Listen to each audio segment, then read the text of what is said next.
Hello, I'm Roxanne Sabatini, nurse educator and program director of a nurse residency program at Morristown Medical Center. I'm honored to share my research study with you. The focus of the study are nursing students' experiences using a communication mnemonic, SBAR. As I work with nurse graduates, I see firsthand how new nurses struggle with clinical communication in the practice setting.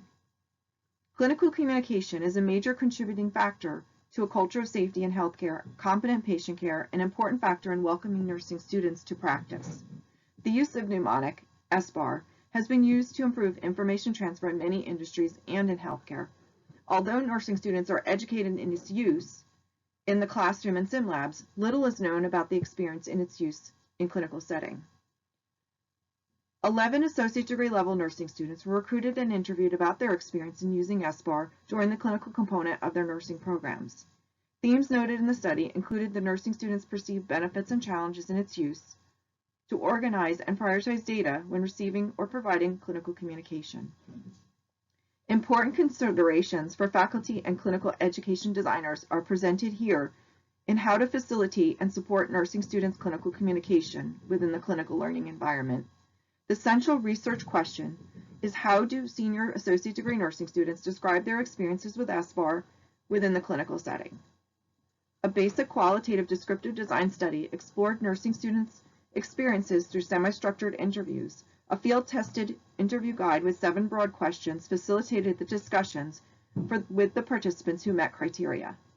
A proposed sample of 11 associate degree nursing students or recent graduates with less than 6 months since the use of SBAR were recruited from Northeastern nursing schools and facilities, and all 5 sites had IRB approval.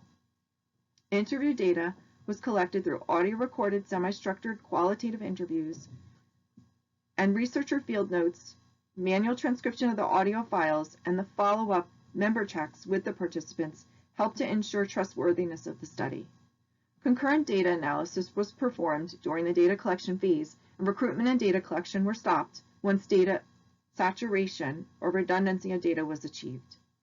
Data analysis, transcripts were reviewed manually, and meaning units and themes were transferred to a frequency table, along with corresponding quotes.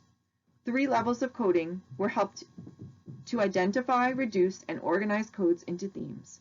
These were compared to the corresponding literature and the social cognitive learning theory that framed the study.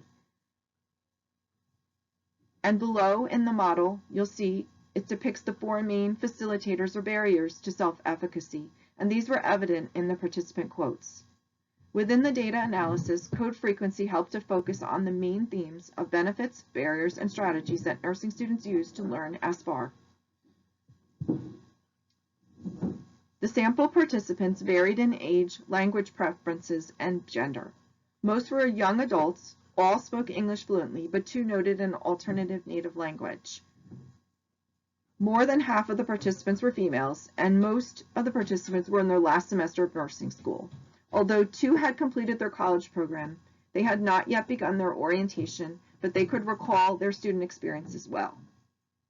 Variations in responses might be due to the maturity of the participants within the program studies and is a limitation of the study. Participants experienced various challenges due to their inexperience, lack of confidence, and the role of a student within the clinical setting.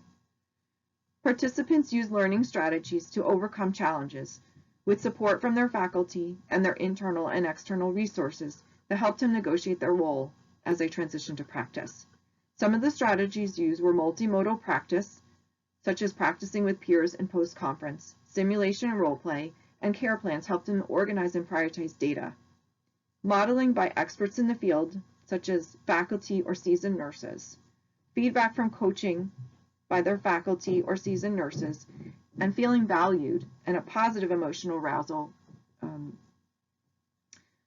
All participants agreed that SBAR is an essential skill and suggested that SBAR be introduced early and practiced frequently throughout their nursing program in multiple ways. Limited clinical sites, large student-to-faculty ratios, and fast-paced, highly complex clinical setting might not allow for the clinical support and modeling nursing students desire. Further research on the use of SBAR is indicated with other nursing student populations, those that are bachelor prepared, varied language preferences, and newly clinical teaching models such as immersions and dedicated preceptorships can help to investigate the best approaches to support clinical communication of nursing students.